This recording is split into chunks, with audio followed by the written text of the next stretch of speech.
is the fact that the volumes are different sizes!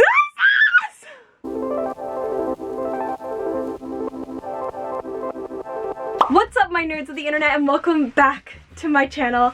It is the end of January. You know what that means. It is the first of 2023's monthly manga hauls.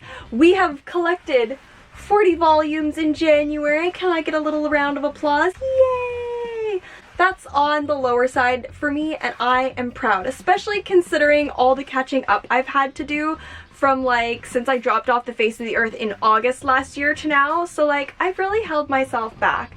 I've really focused on series that I really need the next volumes on versus series that I'm I like the series, but I can wait to pick up the next volume. So we have 40 volumes. Are we gonna talk about them all? No. That would be a long video. We're going to be talking about my 3 top faves in a little bit. I am going to be doing a what I read in January because one of my New Year's resolutions this year was to read more. So I've been trying to read 1 volume a night. Have I succeeded? No. But I am trying. I am catching up. I'm making new templates. There's a bunch of fun stuff happening on my TikTok and my Instagram. So if you do not follow me over there, you should peep them in the description below. Anyways, let's roll the manga montage and then get into some recommendations.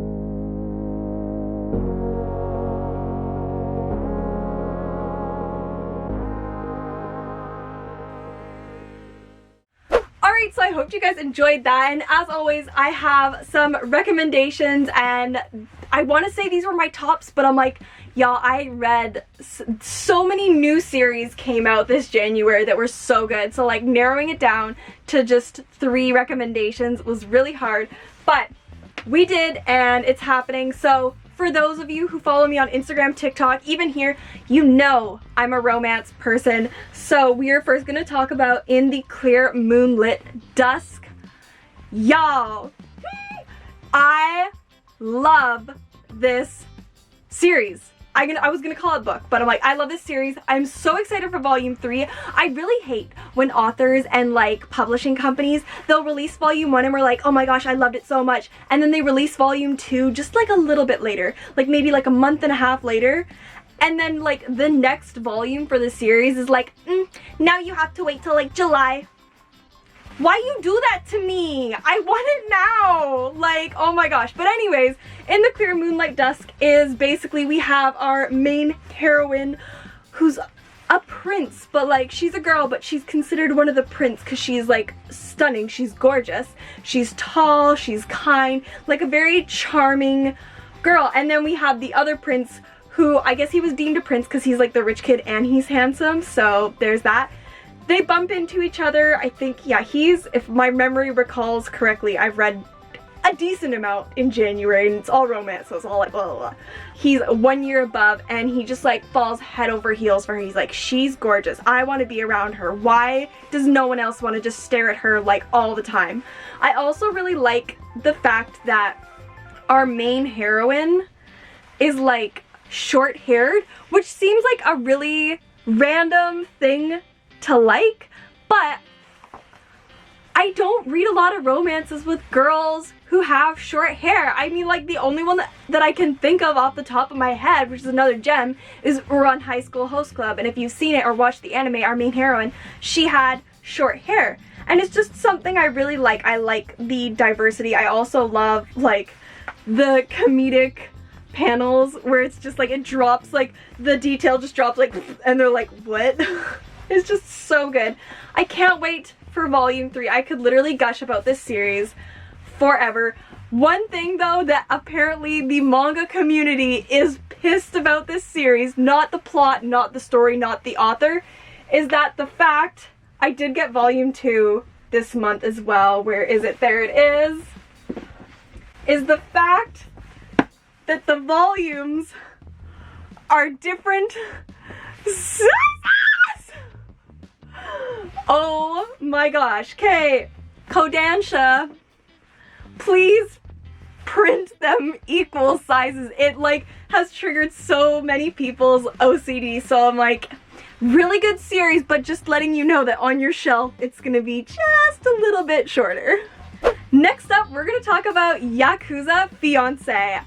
I saw a few people post about this and I was like, okay, I want to try it. So I picked it up in the bookstore, and it's not a style that I usually go for. I'm pretty particular about my manga styles. I don't generally read a lot of old style manga. Not that this is old style, I would say it's definitely still modern, but like, I don't know, it's like boxy. I like the nice soft, you know, like fresh baby, yes. Most of you who watched that were like, what the heck is she talking about? Anyways, it's just an interesting style. However, I read the first volume and I'm like, oh my god, wait, why is this so good? So, small town Yakuza, like, daughter head or whatever, moves to Tokyo because they're like, meet this boy from the other one, and he's like their son, and just, I don't know, go meet him so that we can get over this feud and marry him or whatever. She goes to the city, she lives with him, she has their own little space though, and then she realizes that like he might not be what he seems, because like she sees him come back with like blood and stuff, but that's not what he gives off at school.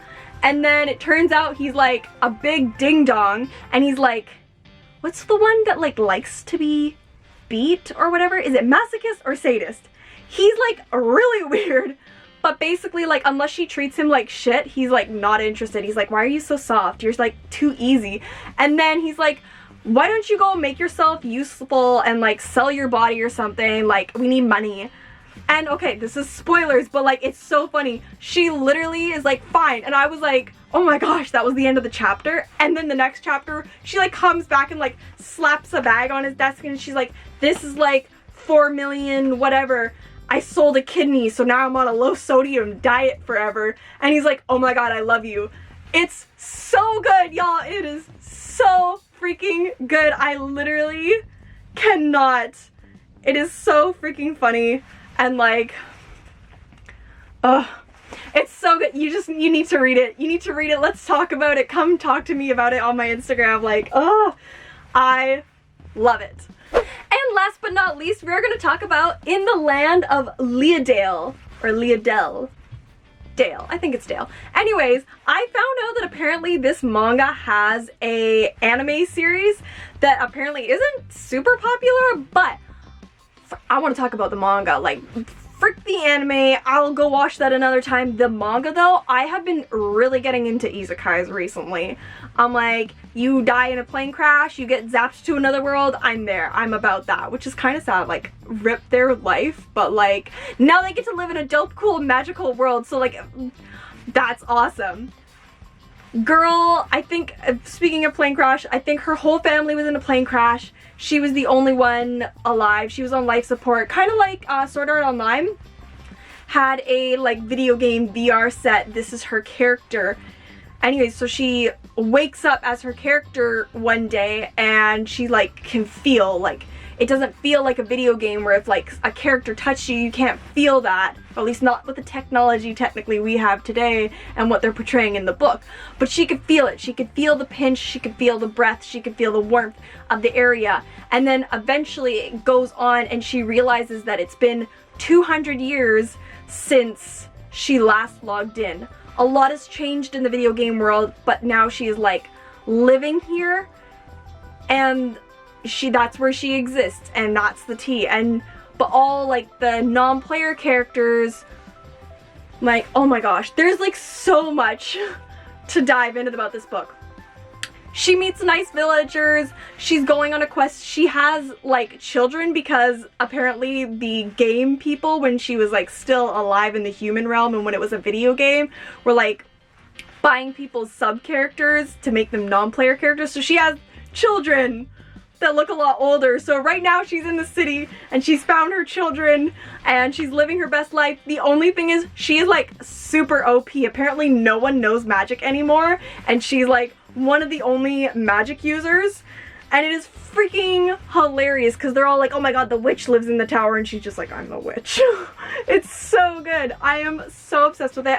I did get volume 2 as soon as it came out, right there. I am very excited for volume 3.